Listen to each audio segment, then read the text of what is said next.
surveying, navigation, aviation.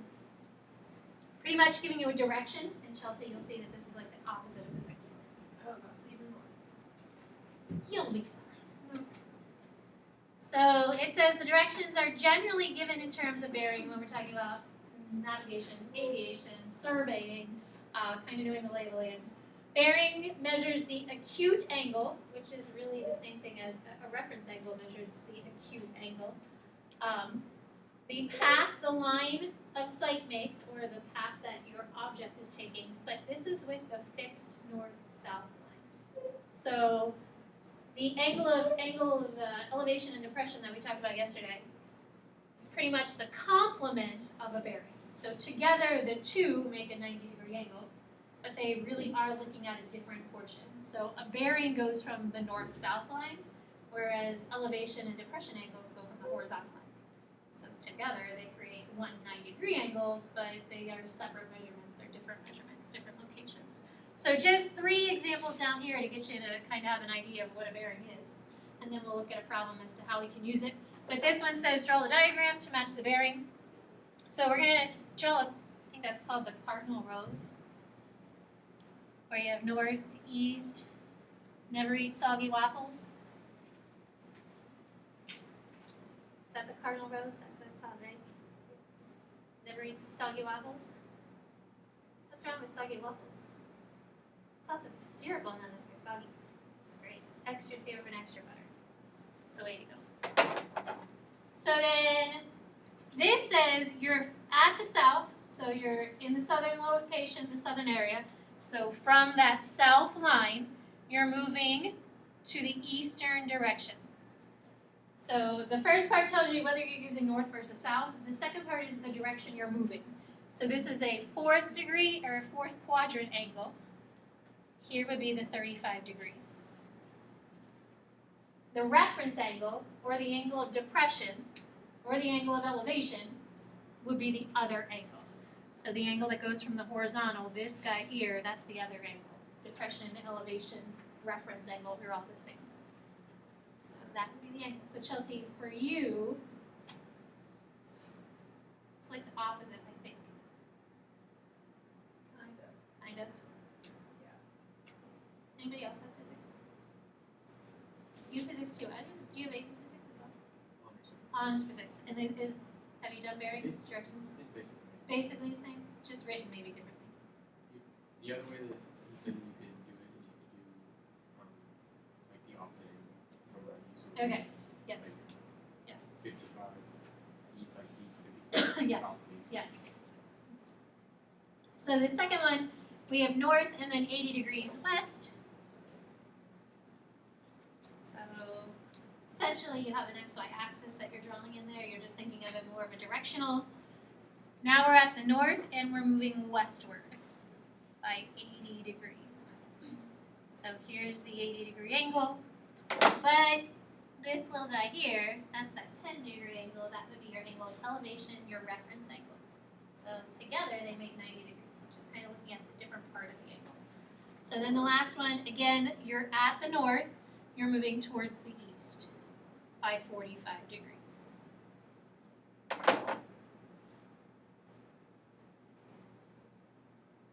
So the first fabulous problem that we're going to look at deals with bearings and a ship. We're going to call it a cruise ship to make it a little more interesting. Anybody have gone on a cruise? You went on a cruise last year, right? Anybody else on a cruise? Recently? No, No. How old were you when you went on a I cruise? was like 4 or 5. Did you get sick? Yeah. Yeah. Did you get sick? No. No Dramamine needed? No. I've never been on a cruise. I don't know. Whenever I was 8 months, I flew all the way from Arizona to Ohio, and then every year we drive all the way down to South Carolina for our vacation. So I never really got motion sickness. Because you've always been on something, I guess. Yep. Some kind of, yeah, I don't know. I've never gone on a cruise. This is her went on a cruise. She's next door. You guys will have her next year. Over Thanksgiving. And like she ran into a storm in the middle of the ocean, and just, I think everybody on the ship was sick, which doesn't seem like any fun.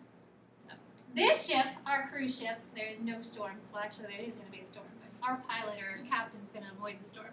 So the ship leaves port, which is just where it's docked, where you get on. So think of like Miami or, I don't know, Baltimore, New York, wherever it's docked at.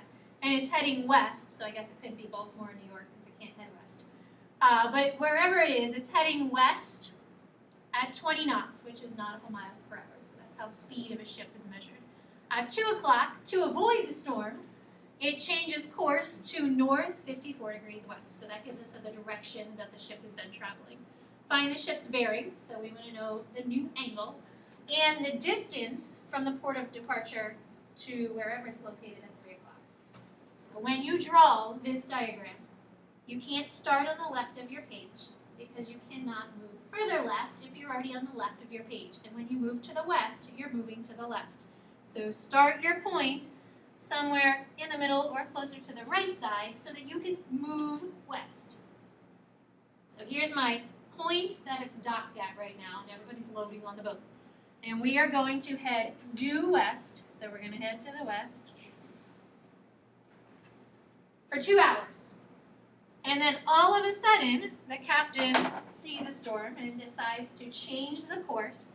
So at this point, we're no longer moving west, but instead, I'm going to draw in a little XY axis or cardinal rose so that we can get some direction here. We're now changing the course by north 54 degrees west. So we're at the north, we're moving 54 degrees west. And that creates the new path that our ship is taking for another hour. And then at 3 o'clock, maybe it just stops and you just kind of float along in the ocean for a little while. So what we have drawn is the path that the ship has taken. So it started west, and then it had to change location, so now it's north 53 degrees west. We want to find the bearing, which in the end, we need to have an angle to go along with the bearing, and we want to get the distance from where it started to where it is sitting right now at 3 o'clock. So that means we want the distance from these 2 points, which if it could take the shortest path, it would have just started off on that direction if it knew that if the captain knew that there was a storm brewing, they would have just kind of went on this path. So because we want to find this distance, I'm going to label XX, because that's something we need to find. And we also want to find the bearing, which is another way of saying find the angle. So I'll just call this A to represent angle, but we're going to need that angle there. Brendan, is there anything else you can label? Will the entire, adding to 54 angle, we'll add 90 degrees to get the entire angle? Yeah, so this angle down here, is that what you're saying? The one on the other side. Oh, this whole thing right here. Do we need that or no? Can we work with an obtuse angle right now? No. No, okay. But could you give me this angle here? Because maybe we'll need that. 36 degrees. Yeah, so maybe we'll need this one. So we'll at least write that one down there. That would be the angle of elevation. So we can label that. Is there anything else we can label from the information that's given? Chelsea? What do you label the bottom side? So this bottom side here, how can we label that? Would be 40 knots. Yeah, so, Or 40 knots. yeah, you're good. So it's traveling at 20 knots, which is nautical miles per hour. If it starts at noon, and at 2 o'clock it's changing direction, that means the distance that it traveled would be 40 nautical miles. So from where it left until 2 o'clock, that's 40 nautical miles. And then the other piece, Chelsea, would just be this piece here. Yeah, that's just going to be 20 because from 2 to 3 o'clock, it's traveled 20 nautical miles. So now we have 2 pieces of the triangle labeled. Can we use Pythagorean theorem to find out the distance for x? Virginia, why not? It's not a right triangle. So the Pythagorean theorem only works for the right triangle. Sine, cosine, and tangent also are dependent upon a right triangle. So if I want to find the sine, it's the opposite and the hypotenuse of a right triangle. The tangent is the adjacent, the opposite and adjacent of a right triangle. So everything we've done, the unit circle, is based off of a 30, 60, 90 degree triangle or 45, 45, 90 degree triangle. So everything's right triangles. And until we get to chapter 6, we have to work with right triangles, which this guy is not. So you can't use Pythagorean theorem, you can't use sine, cosine, or tangent unless you have a right triangle. So what do you think you could do? Chelsea? Yeah, we could make it into a right triangle, and there's a couple different locations that we could do that. So right here is already a right triangle that I drew in to have that compass rose to show us direction.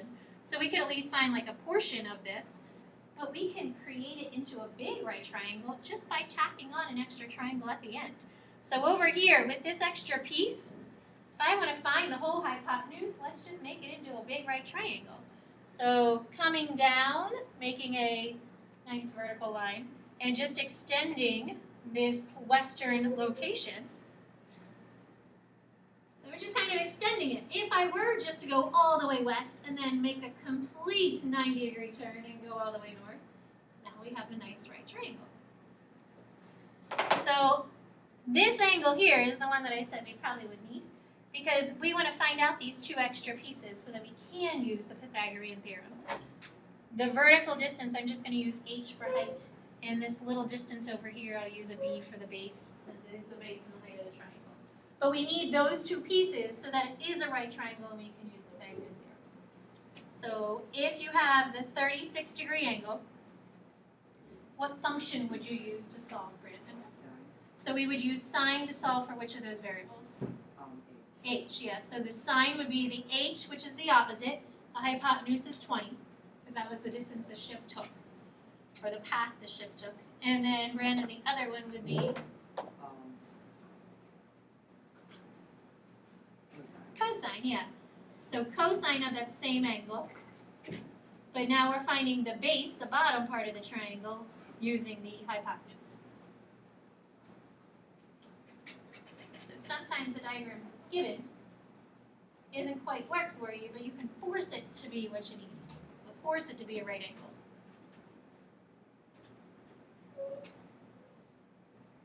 Plug these numbers into your calculator, and for the height of the triangle, what do you get, Chelsea? 11.76, and you also have the base. 16.8. 18. Gotcha. So labeling the triangle now, we have a height of 11.76. This little piece over here is the 16.18. So that means the entire base of our triangle is 56.18. Now we can use Pythagorean theorem. So use the Pythagorean theorem to find the value for x.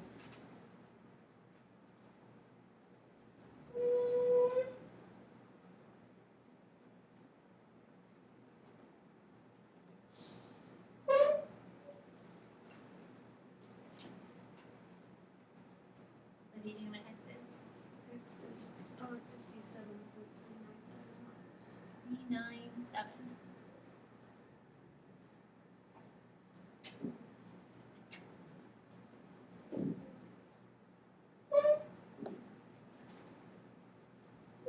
Questions?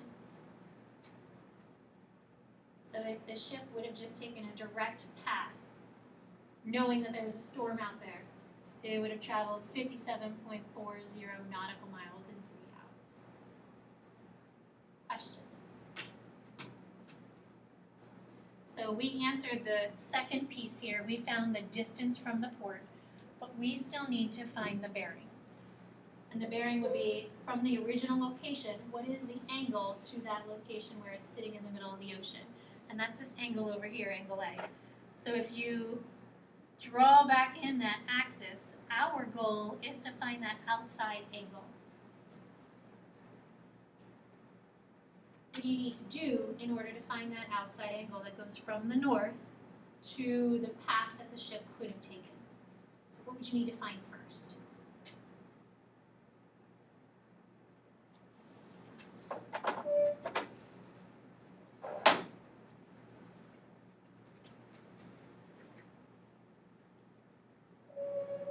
Sabrina, what do you think? Any ideas?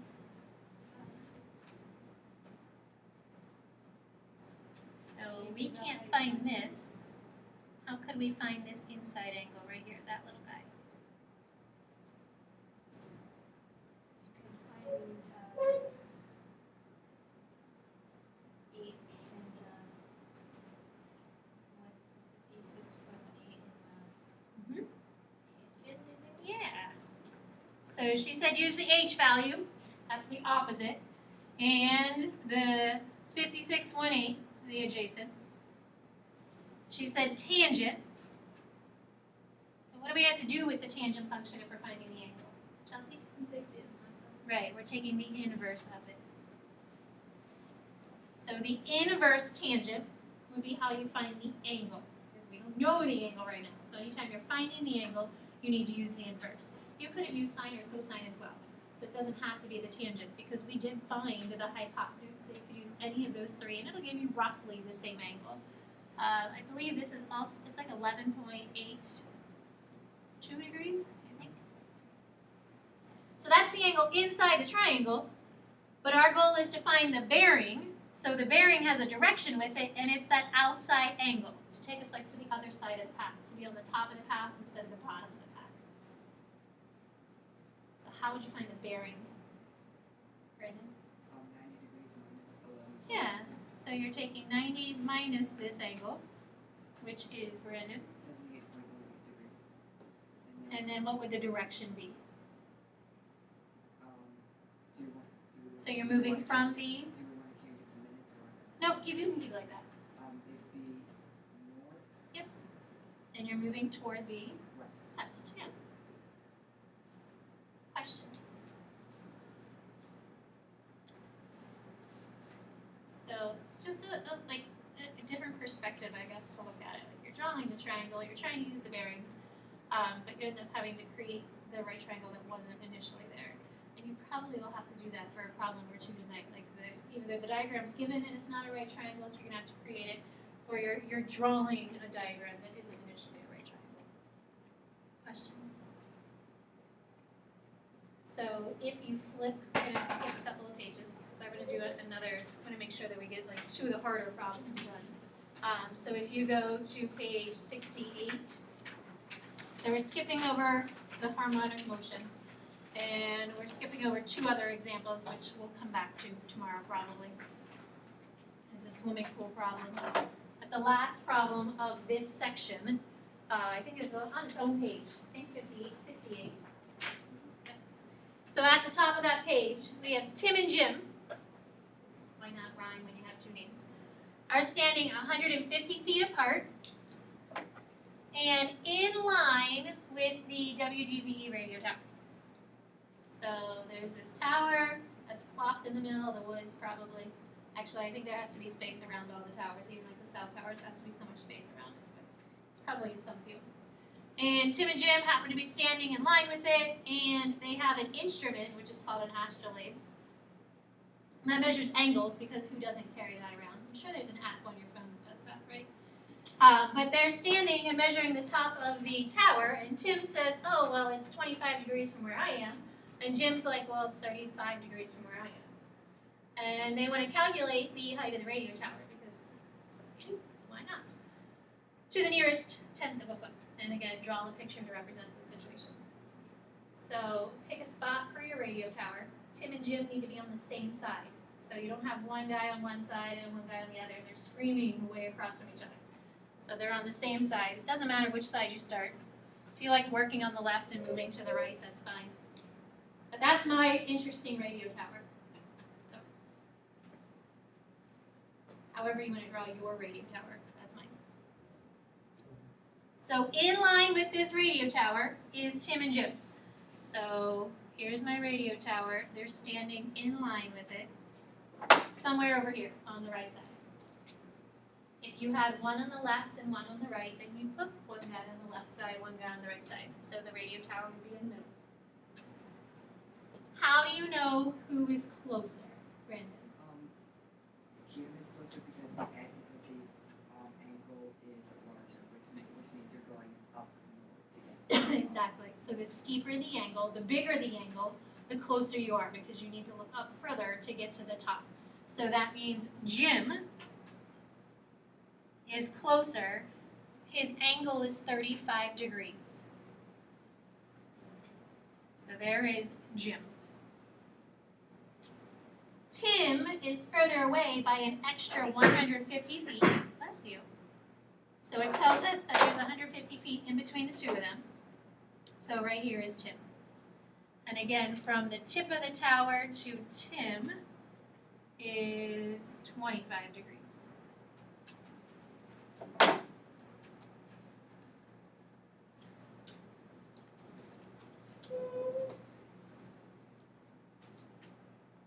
Our goal is to figure out the height of the tower, so I'll just label that as H. So we've got that piece of it. Is there any other information that they tell us?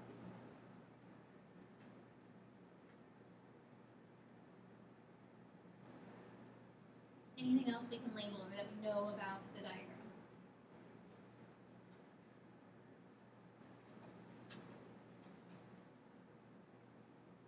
Unfortunately, no.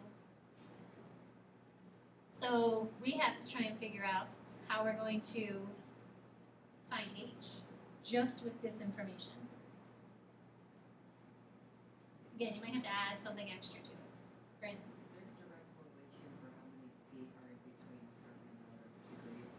No, I mean, there could be, but So you can't just, there's not like a conversion factor or anything like so that. you can't say like 10 degrees difference is 150 feet. Right.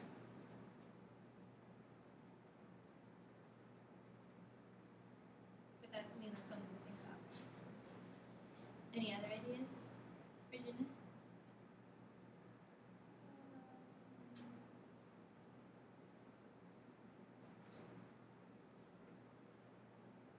What information, like if you had another piece of information, what would probably be the best piece of information to have, Michael? Could you make a line from like where Jim's point is? Could you go? Right here? Yeah, make like that a right triangle. So we I could don't know if make, that'd really do anything. yeah, but, so we could make that a right triangle, yes. And then we could definitely find out like that little height, or we could figure out this guy here. But does it really do anything? I don't really know if that's gonna help us at all, but it could make a right triangle right there.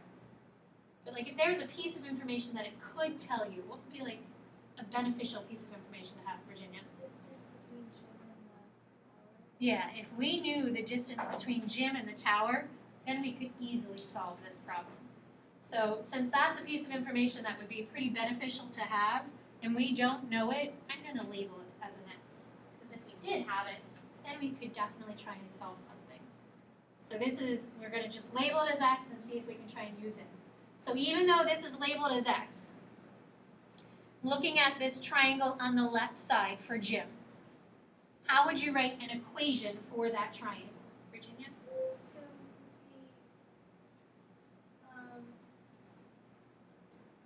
So the cosine tangent. There you go. Tangent? 35 with x over h. Okay, so there's one equation for one triangle. But there are two triangles up here, there are two people. So Virginia, how can we try and write a second equation for the other guy? 10, 25 with h over x plus 150. Right, because the distance from Tim to the tower is that same distance x with an additional 150 feet. So we can use that as a quantity, x plus 150. Now I said this one was going to involve algebra. So now we have two variables, but we have two equations. Brandon, if you have two variables with two equations, how does algebra help? You can set them equal to each other. So we can solve these two for one of the variables they have in common. Using substitution, we can set them equal to each other. And Brandon, the easiest thing to do would be eliminate which variable? H, yeah, because you can quickly solve for H by just multiplying to get the x to the other side. So H would be x tangent of 35. Doing the same thing with this denominator, that's a quantity. So we need to take that whole quantity to the other side to get H by itself. So you'd have x plus 150, you're multiplying it to the other side, so it's next to the tangent of not 35, 25. There we go.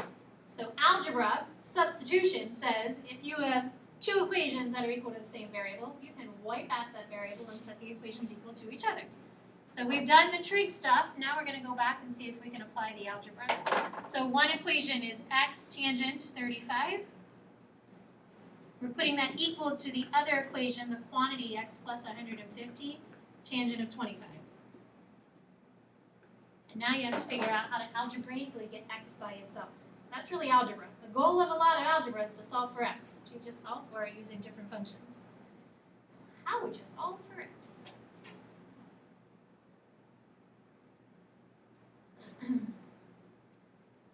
Brandon? First find the tangent of 35 and the tangent of 25. So we could find the tangent of 35, the tangent of 25. And if you did that, so if this was 3x, Brandon, and over here this was 2 times x plus 150, what would your goal be then? What would the next step be?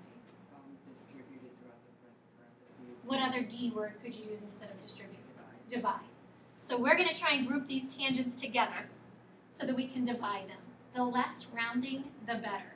So let's take this tangent to the other side by dividing it. Take it over here. It's like a regular number because it is a number eventually. So if you have a quantity being multiplied by 5, you would divide the 5 to the other side. Well, you're just dividing by the tangent of 25.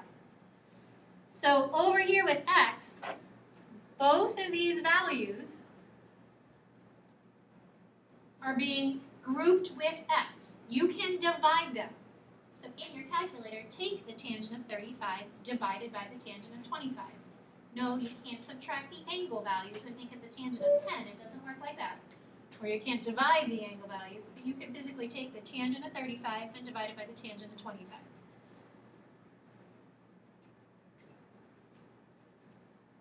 So instead of distributing, sometimes just taking it to the other side, getting rid of it, making the value smaller. So I believe that is about 1.50, and that's still with x. Because if this was 3 divided by 2, 3 divided by 2 is 1.5, and that would still be with x. Just we lost the tangent because we've actually evaluated that part. And now you need to solve for x. So Michael, to get x by itself, what would you do? You or you subtract the x to the other side first. Yeah, technically there's a 1x there, so subtract, you get 0.50x, and then And then divide the 0.5 by 150. and 150 divided by 0.5 is 300. 300. Questions? So if you go back into your diagram, you now know that this distance down here is 300. You have two equations because our goal is to find the height. Using either of those two equations, you're going to get about the same number. It's going to be slightly off because we rounded. So we want to find the height. We just found x to be 300.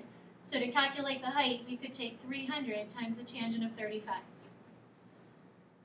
Or you could use the other equation and take 450 times the tangent of 25. Either one of those problems it's going to be close, not exact, but it would be pretty close. It's not going to be exact because we rounded the tangent of 35 divided by the tangent of 25. So Michael, what's the height of the tower? 210.1. Yeah. So the height of the tower would be 210.1. It asked for the nearest tenth of a foot. So 210.1. Questions? See, more interesting. And make sure really think about how the heck are you going to solve a problem when you have no information at all. Essentially, all we knew was they were 150 feet apart. But if you label, place another variable in there, as long as you have two triangles, two different angles, you can definitely still solve. You can do anything with two equations. So if you just, like, if you're opening your packet up like a book, just go over and look at letter A.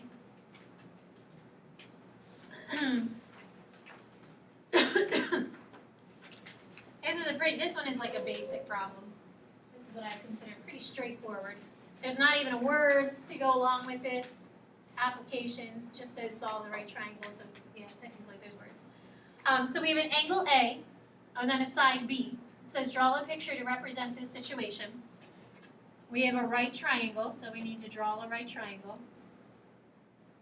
Again, wherever you place your angle is totally up to you.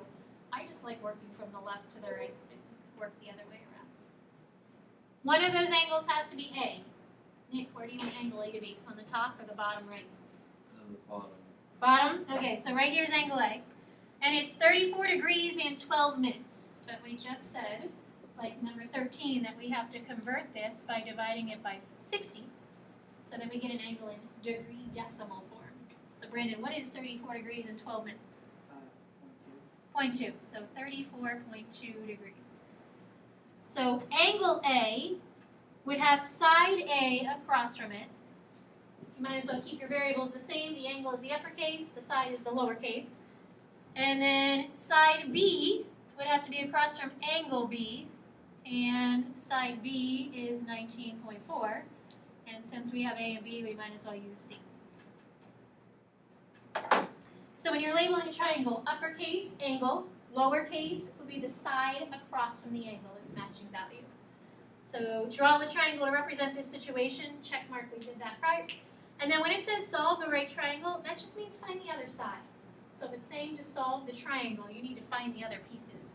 Libby, if we know angle A is 34.2, C has to be a right angle. That means angle B at the top would be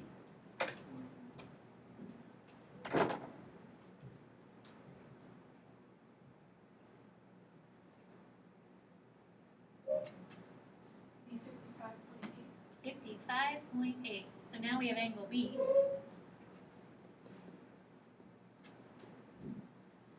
And you have to find either side A or side C, actually both of them. So if you wanted to find side A, and we were using angle A because that's the given information.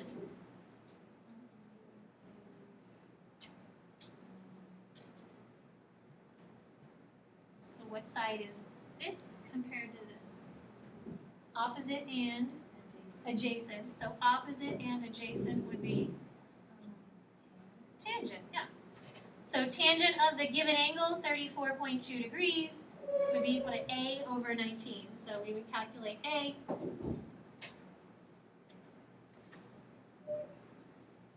And then do the same thing for C,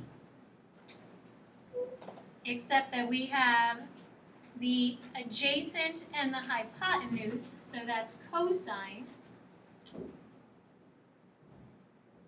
The adjacent is 19.4, we don't know the hypotenuse.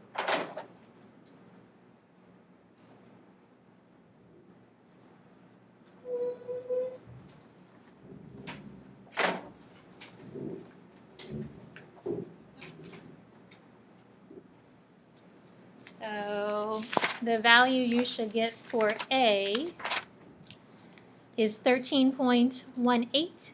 And then for C, you have to take the 19.4 and divide it by the cosine of 34.2.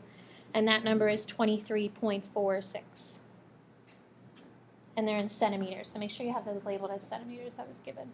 So again, 13.18 centimeters for A, 23.46 centimeters for C. Questions? Anybody be interested in doing 39, 40, or 43? Okay, try 30, it doesn't matter. 40 is like the Tim and Jim problem. You do that one? Okay, so Cade, 40. And then Kayla, which one would you like? 43? Yes. Oh, yeah.